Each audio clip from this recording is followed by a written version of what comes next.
Hello there, Scorpio. This is Cindy from the New Moon Tarot, and all of my information is down below in the description box if you would like to order your own private reading.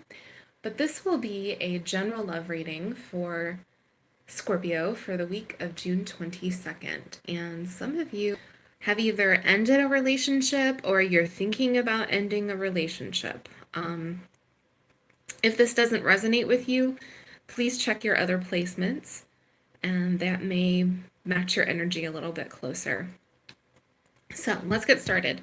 We're going to look at the overall energy, the present situation, all about you, your person's energy, the outcome, and some advice. With justice in reverse, I think a lot of you were dealing with someone who was unethical. This could have been an air sign, someone who just, they didn't have it together. Lying, cheating, stealing, just lots of bad behavior here. So we have the Five of Swords, and this is winning an argument at all costs. This is underhanded behavior, and this card popped out of the deck at me about 3 times. So it definitely wanted to be part of this reading. With that Two of Swords here, some of you are making that difficult decision whether or not to stay or to go. And a lot of you are making the decision to go. And if you do, there's something very good coming in for you. And we'll talk about that in a minute. The Two of Swords is a choice between two bad options, two good options, your head or your heart. It's making a decision that's nearly impossible, basically. And with that Five of Cups there, you're focusing on what you're losing from the situation versus what you're gaining by removing yourself from it. Okay, let's look at the present situation. We have the Nine of Swords. There may have been a lot of sleepless nights.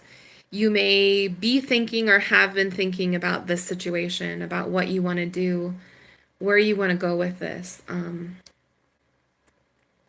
I don't think it's been an easy decision for you. I think you've struggled with it. But I think ultimately with that Six of Swords showing up there, you're going to walk away. For some of you, you're going to walk away kind of sneakily from this situation. You're going to edge out of here. Sometimes the Seven of Swords can mean like leaving reluctantly or like sliding out of somewhere without someone noticing you all the way. Or it could just be shady behavior that you were dealing with from the person. So keep that in mind. This is your energy. We have the Page of Swords. You definitely found out something about this person that kind of rocked your world. With the Two of Wands here, it kind of set you off your path. I think you thought you were heading to one place with this person, and you found yourself in a very different place. Again, that Seven of Swords. Maybe you found out something that they were doing on the down low, like they were cheating, because that's going to definitely pop up here. We'll get to it in a second. Whatever they are doing, whatever underhanded behavior, you can't tolerate it. It's changed your view of them. It's changed your plans, what you were going to do together. It's just overall no good. We have the Lovers in reverse. Yeah, you're not seeing eye to eye with this person anymore. The Seven of Wands. I have a feeling some of you may have confronted this person with the Page of Swords here, and you got a lot of defensive energy out of them with the Seven of Wands. They're kind of sticking to their story. With the Four of Pentacles, they may be shutting down from you, holding on to their emotions, or you have shut down and you're holding on to your emotions and not letting things out. Maybe disconnecting yourself in some ways from this person if you haven't left already. You're not giving them as much as you were giving them. Like letting them know how you feel, what you think, giving them your time. But we have you eventually releasing this with the Three of Swords in reverse. This is letting go of heartbreak. And that Nine of Cups is happiness, along with the Two of Cups. Now, that could be just connecting with a good friend, or it could be a new relationship coming in for you. That Two of Cups is a partnership card. But with the Nine of Cups, like, You're going to be getting your happiness back eventually. Even if things seem kind of crappy right now, they're not going to remain crappy. They're going to move forward and they're going to get good for you again. And we'll talk about that more during the outcome. All right, let's look at your person. We have the Hanged Man, which is stuck. It's a sense of inertia. Someone who's not willing to make changes. Seven of Wands is super defensive behavior. Someone who's just kind of defending their ground no matter what. Even when it's really obvious that they've been lying. Even when it's really obvious that they're in the wrong.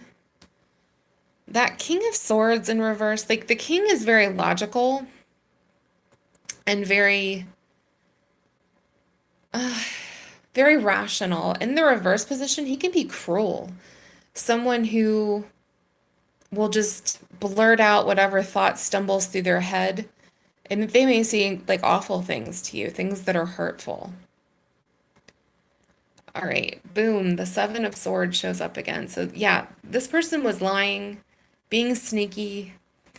With the Four of Swords showing up there, they may have just disappeared from you. They may have been the ones that have gone off and you're just going to stay away from them. That Seven of Cups in reverse, this is kind of delusions here. This person may not understand why you're so upset with them. They may not understand why you're confronting them in a way. There's a lot of defensive, kind of delusional anger here. This person is not quite right. They're definitely not who you thought that they were. Three of Cups in reverse, that could be cheating. Sorry. The Two of Cups in reverse, no, you're no longer on the same page. You're no longer functioning as a couple. There's a disconnect here. That Ten of Wands, though, they're definitely burdened by this. They are sorry that they have lost this connection. Are they sorry enough to change? No. But they do feel some regrets. They feel some emotional burdens from this relationship ending. So that's some small comfort in this situation. But I mean, this is someone with the Seven of Swords that's showing up here. There's someone who's not trustworthy. They have been lying, been cheating with the Three of Cups. They're defending their actions instead of apologizing for what they've done. And they're being super blunt about it with the King of Swords in reverse. So this is not someone who is remorseful for what they've done and has decided to make some changes, at least not at this specific snapshot in time. That could change in the future, but for right now, no, not so much. Now, your advice is the Six of Swords, which is to go. Unfortunately, there's some emotional baggage with the Six of Swords. It's walking away, but you're still going to have to deal with some stuff here. There's that Three of Swords. Like I said, there's going to be some emotional pain. Eventually, you're going to release it because it's a reverse up here. But you're going to have to go through that pain and kind of manage it. And there's no shortcut for dealing with emotional pain. You just have to sort of go through it and trust the process. And with the Wheel of Fortune showing up here, you weren't on the right path. You weren't where you thought you were supposed to be going. We have that Two of Wands showing up here. So you kind of got knocked off on the path that you had decided to go down. You had made some plans for your future and were heading in that direction. And the universe had other plans with the Wheel of Fortune showing up here. You weren't in the area that you needed to go. So that has been switched around. And change is never fun. It's never easy. But that's what's heading for you. So like I said, we have Death, which is change. It's also the card for Scorpio. With the Six of Cups showing up here, do you think a lot of you have a new love coming in? I think it's down the line, though. I think it's in the future. For some of you, it just means maybe connecting with your inner child, connecting with your younger self, maybe your more innocent self, especially with the Fool here, too. That's the impression I'm getting for some of you. It's reconnecting with that passion, youthful passion, finding out who you are, like away from this relationship and who you're going to be moving into the future. But yeah, some of you do have new love coming in, and some of you have a new love for yourself coming in. It's self-love and taking care of yourself and finding your own happiness. So, please let me know down below if this resonated with you. Please like and subscribe since I do free weekly readings here on YouTube. And I hope you have a fantastic day. All right, bye-bye.